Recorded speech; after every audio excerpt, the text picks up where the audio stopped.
Body language, the basics. In this lesson, we're going to look at what you say to other people without even speaking. Body language. Body language is simply how we communicate to others with our body. Have a look at Matt here. How do you think he's feeling? He's obviously tired, and he didn't have to say a word. You only needed to look at him. On the other hand, look at Matt now. He's upbeat and keen to help. From this example, it's easy to believe the research. 55% of what we communicate to others is through body language. Not our words, but rather through posture, gestures, and movements. Only 7% is made up of the words you use, what you say. The other 38% is your tone of voice, or how you say something. We'll be focusing on the following areas and the different ways in which we communicate. Your posture, eye contact, your expression, your hands, and movement. Let's take a look at these in some more detail by starting with your posture. Your posture refers to the way you carry yourself, the position of your body when you're standing or sitting. Good posture is to stand up straight, shoulders back, and chin up. It shows that you are confident and proud to be representing your establishment. When interacting with guests, particularly if they are seated, lean in slightly to show that you are listening carefully. Bad posture is when you slouch. Your shoulders are drooping, your back is curved, and your head is down. This shows that you are not interested in the guest and you don't care about them. Be aware of where your arms are. Stand up tall with your arms in front of you or at your sides. This shows that you are alert and ready to help the guest.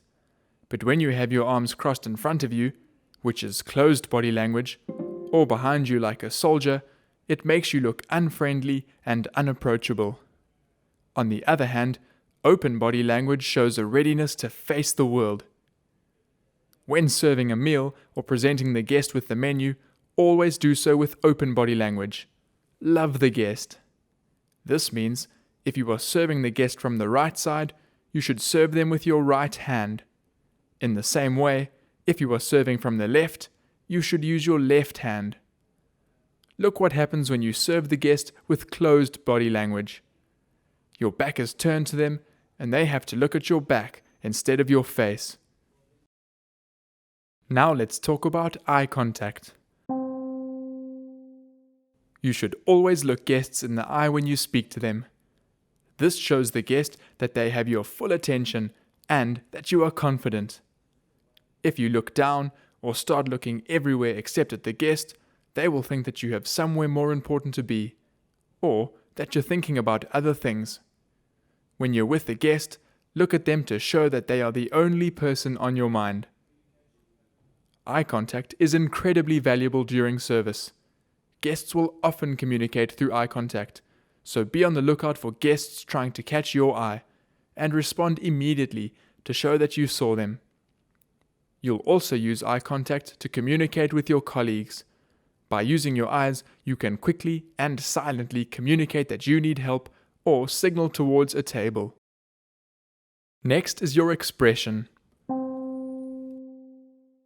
A smile is possibly the simplest way to make your guest feel welcome, comfortable, and at ease immediately.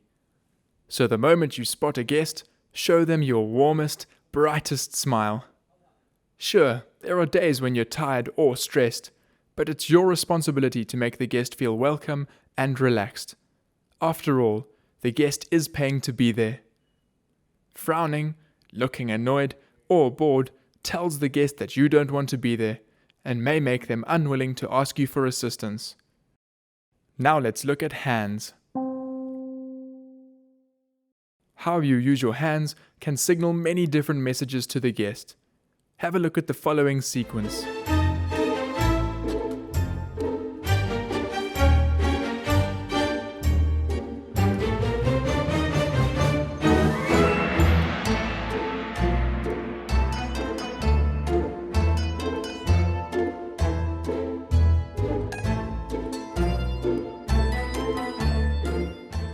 In the first example, the waiter greeted and seated the guest with good body language and gestured towards the chair using an open palm.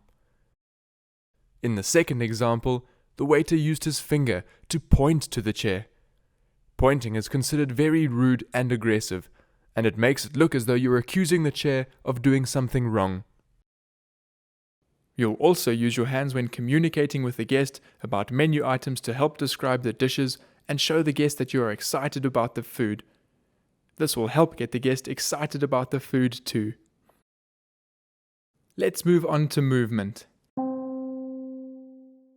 The way you move through the dining area also communicates to the guest. There are two extremes we want to avoid here. Firstly, don't run. This is obviously dangerous, but it also creates a sense of panic and chaos. Secondly, you don't want to walk too slowly. This can create the impression that you're lazy, or you're not treating the guest's requests as serious. To get your movement just right, don't run, but walk with purpose.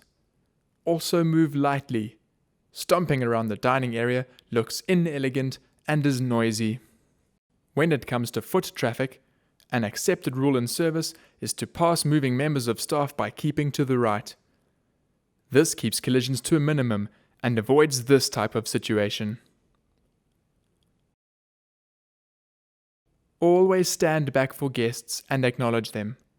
The guest will feel very uncared for if you push in front of them or ignore them. It will be useful for you as a team to make rules about who has right of way. One example would be, guests always have right of way. Then waiters accompanying guests. Next, waiters with hot plates. After that, waiters with cold food. Followed by waiters with empty plates.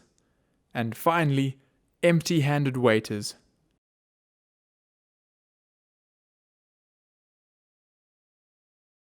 So, to recap, there are 5 main areas when thinking about your body language: your posture, eye contact, your expression, your hands, and your movement.